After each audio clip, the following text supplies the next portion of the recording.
Hey guys, I'm back to read The Dragon with the Chocolate Heart. I know it's been a couple of days and I hope that you guys have enjoyed the first 3 chapters.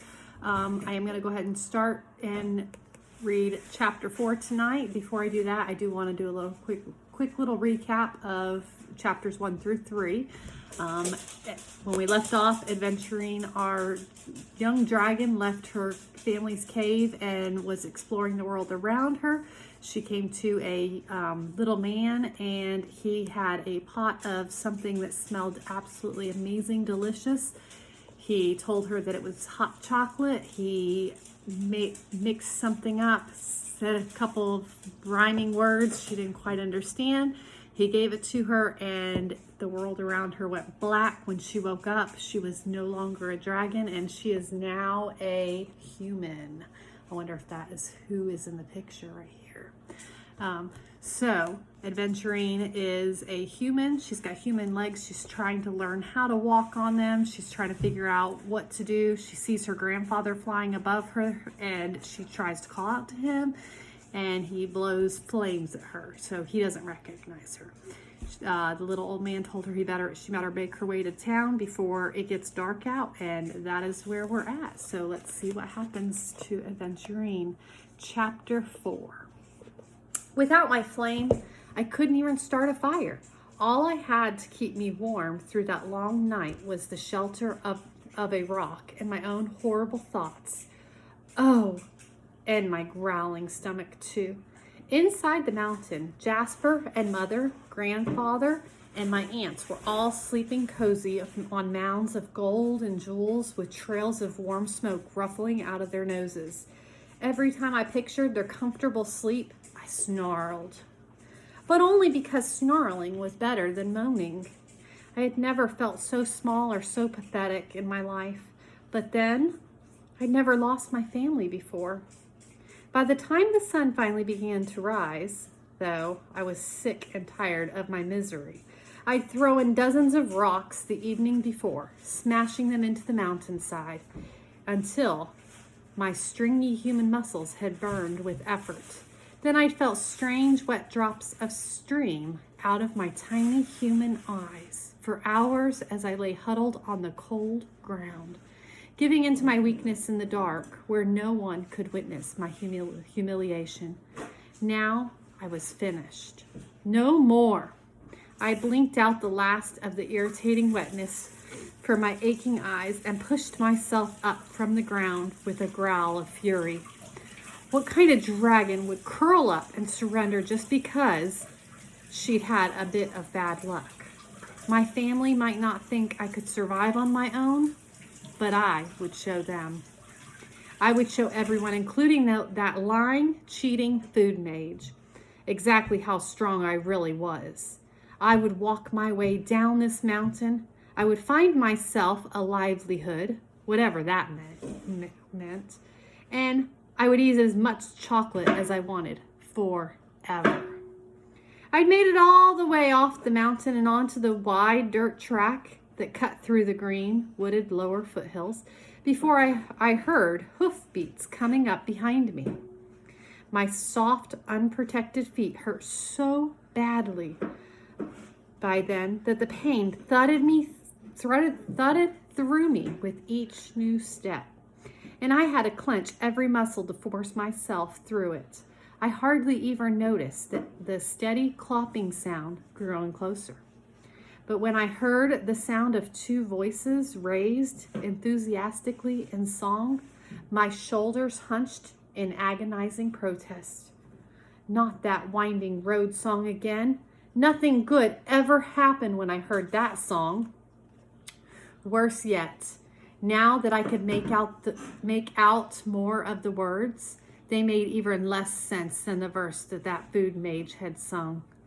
For true friends can never ever be parted, and true love can never be stopped when it's started.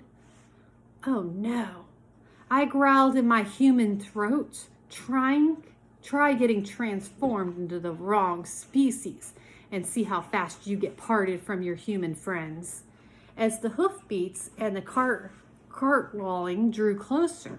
I braced myself and turned to see exactly what was coming towards me. Oh! As I sucked in a breath of longing, my stomach growled louder than ever.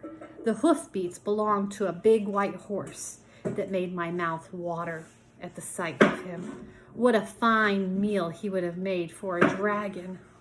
The humans behind him were well padded too, and wrapped in loose dark green outer coverings with more saggy green fabric flopped on top of their heads. I'd never seen a dragon with only one color on their scales, but maybe these humans were hoping to be mistaken for trees. If so, they were much too noisy for the trick to work. They rode high in a jangly cart, but even then the rattling of its wheels and the horse hoofs beat couldn't drown out the nonsensical song. Then they saw me. Ho, ho, ho. The female grabbed the male's arm. Frederick, look, it's a girl. Oh, stop now, stop. Oh, yes, I agreed silently. Please let them stop singing. But the humans didn't stop singing. The male tugged on the straps and he held out his hands, and the horse drew to a stop only 2 feet away from me, whiffing suspiciously. Ah, the frustrations of having tiny, blunt human teeth. But I was still a dragon inside where I mattered. I tipped my head back to meet the horse's gaze and let him see it. Yes, he was right to be suspicious. I was a predator. If I'd had my claws and fire right now, he'd be the best breakfast I'd ever had. Oh, you poor child. Back! I should have been paying more attention to the animals behind the horse. I staggered back in horror, but it was too late. The female human had already jumped down from the cart and thrown her arms around me. She pressed my face into her soft chest until I could barely breathe. Just look at you, wandering in this terrible wilderness all alone. I can scarcely believe it. Oh, Frederick, look, she doesn't even have any shoes. And she can't be more than 12, can she? Oh, she is exactly what we've been looking for. Shoes? What were shoes? And how could they possibly known to look for me? Even I hadn't known I would be here. But I couldn't have asked her any questions if I had wanted to. My mouth was smashed against her fuzzy green covering, and my arms were pinned to my sides. I managed through my closed lips. Oh, you're cold, the female said. Look, Frederick. She's cold and she doesn't have anyone to look after her. So really, we'd be doing her a favor now, wouldn't we? We couldn't possibly leave her here like this, could we? Oh, no. No, you're quite right. It's really for the best of all of us. Had Frederick said anything? All I'd heard from him so far was a muffled sigh as he sat on the high seat of the cart, keeping his gaze steadily fixed away from us. But my captor stared forward as if he'd agreed with her, tugging me toward the cart, pulling off her green covering and wrapping it around my shoulders. It trailed to the ground and pooled around me so warm that I couldn't bring myself to push it off again. Still, I dug in my bleeding feet and slapped my hands against the cart before she could actually pick me up and put me into... Wait! Still, I dug my... Oh, wait. The female blinked rapidly at me, her mouth making an... Oh, Frederick, she's upset. Why is she so upset? Do you think she's frightened or... Frederick still didn't turn to look at us, but his face scrunched up underneath his bushy gray face fur as if he was in pain. Now, Greta... But I didn't need to speak for myself. I am not frightened of anything or anybody. I drew myself up to my full height and glared up at the human who trapped me. Where exactly do you think you're taking me? I don't even know if you're going in the right direction. The right what? She said. You're on your way. You're on your own in the middle of the mountains. How could anything be in the wrong direction from here? But for the first time, Frederick turned around. Say, fair question, Greta. He nodded down at me from his seat on the cart. Where are you heading, young lady? I tilted my chin up proudly. I'm going to a big city, I said, to find a livelihood. You want to work, Greta said. Oh, isn't that wonderful? You see, we have the perfect position for you already, she beamed. If you could believe it, we've just lost our last maid. That girl was so unresponsible and greedy, such a city girl. She was always demanding to be paid for every little thing she did, always whining about wanting days off. Oh, she broke my heart with her ingratitude. She really did, didn't she, Frederick? Frederick's eyes rolled around so wildly, I took a step back. Was this human warning signal? Was he about to attack? Greta didn't seem to have noticed, but then she was looking at me, not him. Now here you are, like a miracle to take her place, she said happily.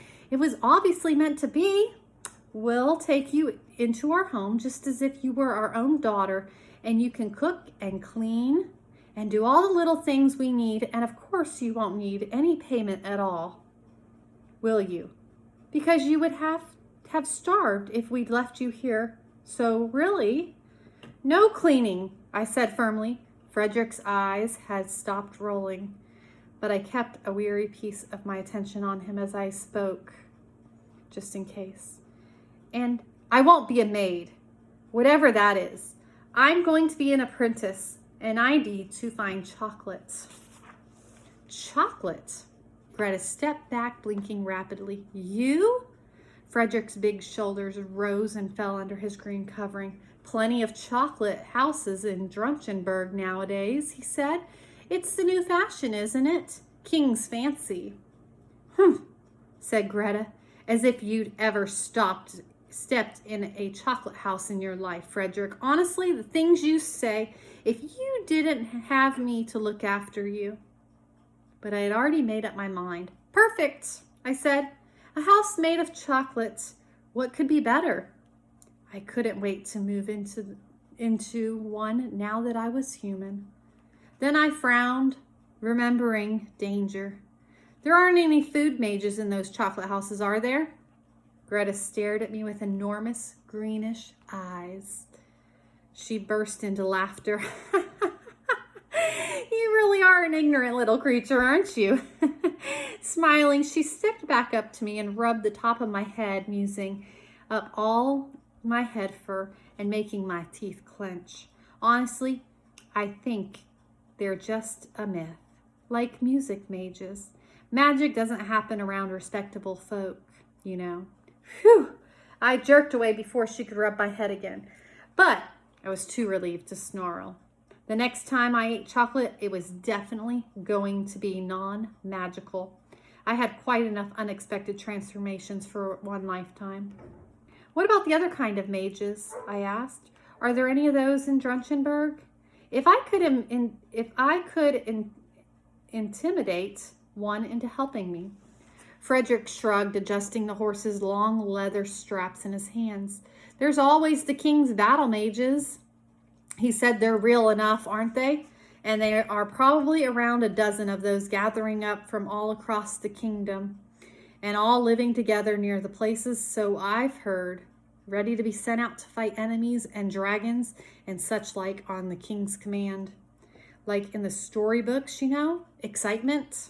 He slid a glance at Greta, who was looking at him with narrowed eyes, and added hastily, not that I would want it for myself, of course. Huh, I scrolled.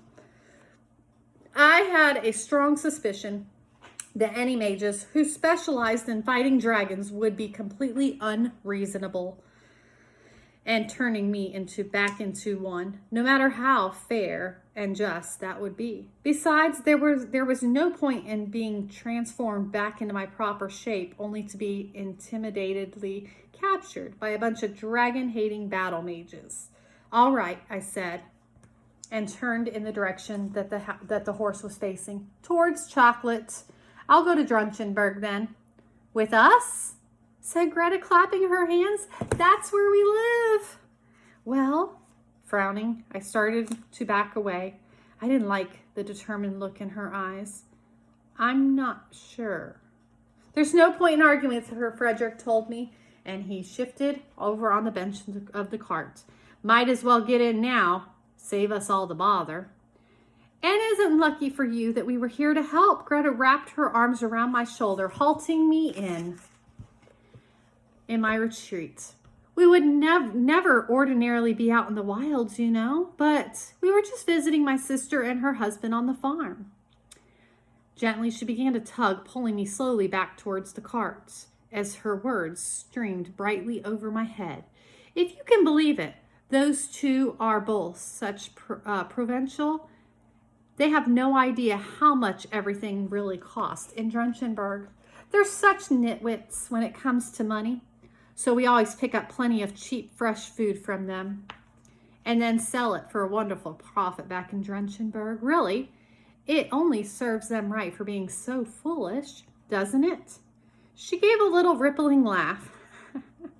Although we do keep some of it for ourselves, of course.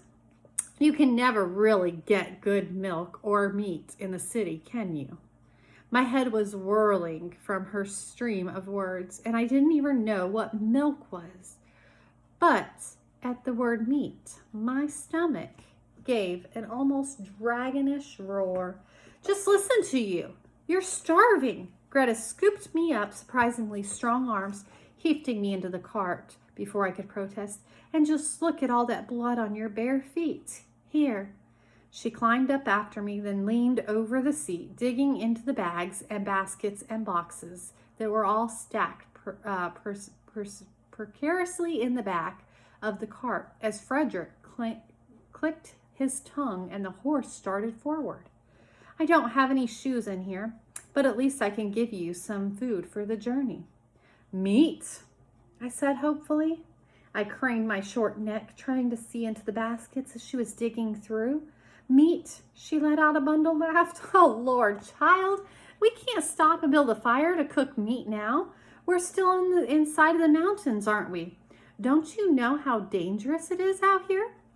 We like to roll through just as quickly as we can, don't we, Frederick? But I don't need my meat cooked, I said. Really? Oh, you silly little thing. I can see how hungry you are, but don't worry. You don't need to resort to that. Just look what I found. Greta popped back up with a beaming smile that showed all of her teeth, while she kept her hands hidden under her green covering. Ta-da! She pulled out one hand, a bottle of milk, fresh from her sister's best cow. And she pulled out her other hand, goat's cheese. I stared at them in horror. The milk was white, bone white. So was the cheese. If they were meat, they would have been rancid. Are you sure you're safe? Are you sure they're safe? I asked. What a question. Shaking her head, Greta unscrewed the lid from the bottle. You think I'm going to let you starve before we even get you to the city? Especially when you're going to be such a good, grateful child from now on and do every little thing that we ask of you? What? I said, I'm not. Here you go. She pushed opened the bottle into my face until I had no choice but to drink or let it pour down my chin. I drank and then I kept on drinking because she didn't let up the pressure. I didn't finally manage to push it away until I had 2 long gulps. Whew! Before I could recover, I found a slab of clammy white cheese in my hand. Eat up, Greta said brightly as she pushed it towards my mouth. You'll need your strength soon enough. My stomach twisted at the sight of it, but I gave in. Humans ate the strangest things. Luckily, my new human body apparently did too. The cheese didn't hurt my throat or my stomach at all. Neither did the milk. I wasn't even disgusted by the taste. My grandfather would have been so ashamed of me. But I was definitely drawing a line at the vegetables. Greta watched me with almost draconic eyes until I'd eaten every crumb of cheese and drunk the very last sip of milk. Then she gave a contented sigh. There, you'll be all right, won't you? I'll wrap your feet to keep you from bleeding on the cart, and then you'll be ready to set to work just as soon as we get home. I wiped off the last drops of milk from my chin and gave her a weary look. I'd always known humans had tiny brains, but this one seemed particularly forgetful. I'm going to work in a chocolate house, I reminded her. I'm not going to be your maid, or anyone else's, remember? Oh, of course you are. Of course, she murmured. How could I forget? Now, just sit back and let us take care of everything until we reach the city, because trust me, you'd never find it on your own. She patted my shoulder. You're just lucky we came across you out here. Do you know? Her voice dropped as she leaned even closer to me, squeezing me tightly between her and Frederick. My cousin Gregor saw a dragon flying over these mountains once. They say there's a whole nest of these vicious creatures living around here. Now, Greta, Frederick said, weary. I'm serious, Greta said. Oh, no. No one likes to talk about them, but they do exist. You know, there's no point pretending otherwise. They may stay clear of the big cities and farms nowadays, but anyone who travels in these mountains is in danger. Why, I suffer from the terror of it every time we travel. Don't I, Frederick? Frederick only heaved a heavy sigh. But I thought I saw the horse's ears flicker in irritation. I didn't blame him. I don't know why the king lets them stay here, Greta said. I keep saying and saying he ought to send out his battle mages to finish them off for good. I know I'd sleep better at night. And there are a lot of important people in the city who agree with me. Finish off dragons? I couldn't stay quiet any longer. I jerked my head around to glare at her. Are you crazy? Her mouth fell open. Well, of all the rude things to say, I scowled. Those dragons would eat every one of the battle mages if it tried. That's what I said, Frederick muttered. The king's a sensible man, Greta. He doesn't want to get near any dragons. No one does. Well, I did. I would have given anything to get back to my family, especially right at this moment. But the cart carried me further and further away from our cavern, and with every clip-clop of the horse's big feet, as Frederick and Greta argued over exactly how best to deal with dragons, whether it was poisoning or spell casting, staying well out of their way, Frederick's idea, or sending in the whole army to kill them, as if they could. But then, unbelievably, things got even worse. Because when the arguing finally stopped, Greta decided it was time for another jolly round of travel songs. It was going to be a very long journey. So that's the end of chapter 4. Tomorrow I will read chapter 5. I hope you guys are enjoying it. It does not sound very good for adventuring right now. I'll see you guys soon.